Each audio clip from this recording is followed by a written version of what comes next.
Bismillahirrahmanirrahim. Assalamualaikum warahmatullahi wabarakatuh. Hari ini kita 1447 Hijrah. Kita nak buat satu benda lah. Nak buat satu podcast. Nama dia Kopi dengan Stetoskop. Tapi kopi tak ada hari ni. Tak puasa. Dan kita targetnya ni permulaan dan mesti ada ni ya. Ada susulannya dan kita nak perbincangan kita lebih pada kesihatan. Kalau ada viewer daripada orang yang masyarakat umum ke apa boleh ni lah, boleh ambil manfaat daripada perbincangan kita. Dan hari ni insya-Allah lah post siri 1 lah.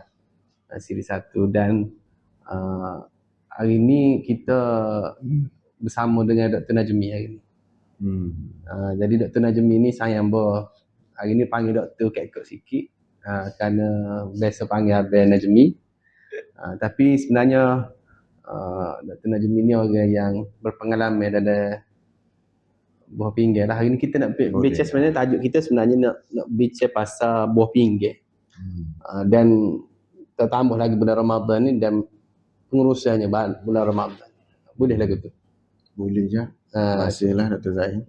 Cuma nak sikit lah tambah. Dr. Najmi ni backgroundnya belah mana daripada yang jadi apa panggil, kalau yang saya faham sekarang ni ialah sebelum pada ni kerja di unit hemodialisis lah atau buah pinggan di Hospital Pakar USM. Dan sebelum tu pula di Hospital Raja Perempuan Zainab 2 dah. Betul. Yang apa panggil, kalau Kelantan hak kena dialisis ni kena air tangan Dr. Najmi belaka lah betul kita. Boleh kata kita kau? Tak boleh lah overclaim sangat. Tapi orang kata kebanyakan gitu lah. Kebanyakan lah. Jadi ni kita. Ya. Jadi ramai kau kena buah pinggir di Kelantan ni. Okey, baik. Bismillahirrahmanirrahim. Assalamualaikum warahmatullahi wabarakatuh. Selamat pagi dan salam satu Ramadan untuk semua. Tak boleh salam pesan. Sungguh. Assalamualaikum warahmatullahi wabarakatuh. Baik, terima kasih Dr. Zaim, sahabat saya, di pakar kesihatan awam kita lah. Dah lagi kita insya-Allah. Insya-Allah. Jadi kaitan dengan buah pinggang ni, sebelum saya pergi menjawab berapa ramai dari segi statistik di Kelantan kita, kita kena maklum bahawa tubuh kita ni adalah amanah Allah Ta'ala. Masya-Allah. Tu poin yang penting ada. Dan tak kiralah mata kita, tangan kita, rambutnya, giginya, telinganya, semua benda tu amanah Allah Ta'ala. Pak Ustaz dah kaitan dengan Dr. Najmin. Jadi berkaitan dengan buah pinggang apa benda yang sama lah deh. Okay. Kalau kita catch up pasal statistik ni statistik di Kelantan ni sebenarnya kalau saya bandingkan pengalaman peribadi saya lah.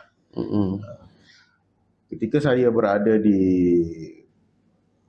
Syafiq Z2 Kota Baru, lebih kurang 11 tahun lepas lah, 2015.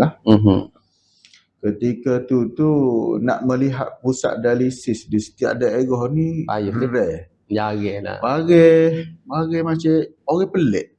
Orang tak kenal pusat dialisis. Tapi hari ni 19 hari 2 2020 ni, pendek kata kalau kita jajak jalan. Kita jalan, kita jajak setiap daerah, pusat dialisis ni terlampau banyak. Jadi data yang saya ingat, plus minusnya kita ada lebih kurang 3,000 pesakit lah Di Kelantan yang actively sedang dialisis. Masya-Allah. Banyak lah. Dia kalau kita melihat iceberg tuan-tuan ngaji tengok deh iceberg. Sebenarnya orang cuci buah pinggang ni adalah tip of iceberg ya pernah. Maknanya ramai lagi lah. Sebab tahap 5, orang cuci buah pinggang ni tahap 5 Dr. Zaim. So tahap 5 ni kita akan bahagikan kepada 2. 5D which is 5 dialisis, 5ND non dialisis. Ada juga 5ND. 5ND non dialisis. So pembahagian tu lagu mana? Secara mudahnya kita akan decide pesakit buat dialisis ni apabila estimated glomerular filtration rate Berapa dia tu? kurang daripada 7. Takut nak tahu berapa estimated glomerular. Tuan-tuan, kita untuk jalan mudah lah, saya nak ajar pengiraan dulu baru saya terangkan lah. Kalau tuan-tuan buka sahaja Google, type CKD AP, mungkin kamera boleh zoom sikit. Type sahaja CKD AP, tekan CKD AP equation. So kita isilah dia. Boleh isi dalam tu. So barulah kita tahu GFR. Jadi sebagai contoh lah, okey, pesakit saya ni umur 60 tahun. Baca kreatinin dia kita letaklah deh. Normal kreatinin ni 100 ke bawah. Deh. Okey. Sebagai contoh, saya letak di sini equation lelaki umur 60, kreatinin 400, stage Romannya 5. Deh. Stage 5, GFR dia 14. So, biasanya kita tak buat lagi dialisis untuk 14 GFR ni. So, estimated glomerular filtration rate ni sebenarnya, kalau nak kecek lagi bahasa kapungnya, maknanya kita kata fungsi buah pinggir hot meninggal. Maknanya patutnya berapa banyak, tapi lepas kena buah pinggir tu tinggal banyak mana lagi boleh guna. Jadi 14%. Kalau nombor sini 14, maknanya lebih kurang 14% je lagi buah pinggir ni berfungsi. Kalau raja dengar juga doktor, kalau Dr. Najmi kalau kata buah pinggir ni kalau suku pun, maknanya kita ada 2 butir buah pinggir, ada 2 butir belakang kita ni. Jadi kalau orang buang, orang derma buah pinggir satu, so pun boleh guna, kalau separuh pun boleh guna lagi, katanya orang tak tahu betul. Okey, comel soalan tu dah. Dia manusia memang boleh hidup dengan sebuah pinggir. Masya-Allah. Tu hebat molek. Tu hebat molek dah. Maknanya untuk long run, maknanya akan datang depan hari sebagai contoh lah deh. Nauzubillah lah. Kita ambil contoh siapa-siapa dah di kalangan kita ni, pasangannya ataupun adik-beradiknya kena dialisis. Gold standard treatment adalah kita panggil renal transplant, pemindahan buah pinggang. Lepas tu orang nak jual banyak dah buah pinggang. Waktu tak tahu tu. Tapi masalah benda tu kita ada Istanbul Declaration lah. Maknanya kita tak boleh buat unnecessarily, tak boleh buat lah dia. Atau black market tu ada lah sebenarnya. Untuk masa sekarang Malaysia tak iktiraf. Okay. Malaysia tak iktiraf. Tapi di luar ada lah. Ya, benda tu possible je. Di negara-negara miskin. Jadi saya nak sambung sikit berkaitan dengan hot tadi lah. Kalau pesakit tadi dengan kreatinin 400, GFR dia 14. Biasanya saya jumpa di klinik, kalau GFR 14 ni kita bagi appointment sebulan. Maksimum 2 bulan. So kita akan ambil darah sekali lagi. Let's say kreatinin tu dah makin teruk. Dia jadi negatif. So GFR dia dah jadi 9. So 9 ni dia borderline. Contohlah kita lihat pesakit ni dah ada bekuk kaki dah, tak sihat dah, uzur benar dah. Keperluan untuk dialisis walaupun GFR 9 tu perlu atas mana kita melihat penilaian klinikal. Tengok luar lah. Tengok luar. Kalau GFR 9 ada je pesakit GFR 9 mari senyum-senyum, jalan kaki, molek lagi dah tu. Molek lagi. Tapi kalau dia buka mulut tu bau wawa, bau apa tu? Bau urimia. Kalau Kelantan panggil bau aica. Oh betul bau dia. Bau aica, bau yang sangat busuk lah, bau urimia. Bau macam air kecil. Sakit pakai perasa. Dia kecek apa? Kecek bau air kecil. Sebab urea dia tinggi sangat. Okay. So kalau 9 ni borderline. Tapi biasanya kita cut point kita in general kita ambil dalam GFR less than 7. Less than 7 ataupun 7. Boleh. 8 pun boleh. Tapi benda ni case by case basis. Sebab itulah kita nak bagi tadi, nak ceritanya buah pinggan tahap 5 ni pun, walaupun orang di luar sana kata, oh saya tahap 5 tapi sihat aja. Yalah. Sebab walaupun GFR 14% sahaja meninggal, possible sahaja. Boleh untuk dialisis. Maknanya tadi Dream sebut apa namanya urea. Apa dia tu? Urea. Kreatinin. Okay, Apa dia tu sebenarnya? Okay, comel soalan. Kita pergi ke depan dok. Kenapa patah balik dah.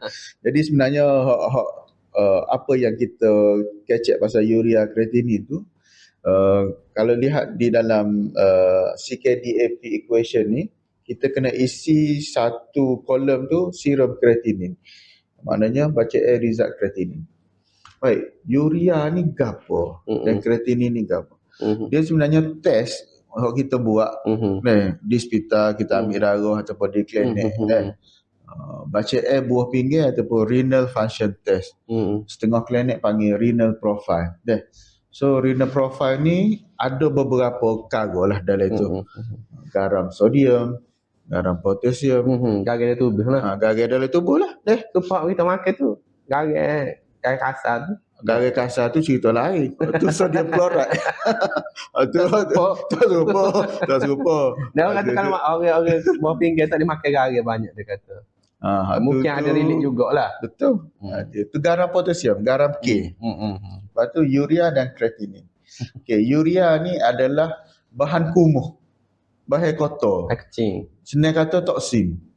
Toksin ni tak diperlukan oleh tubuh kita.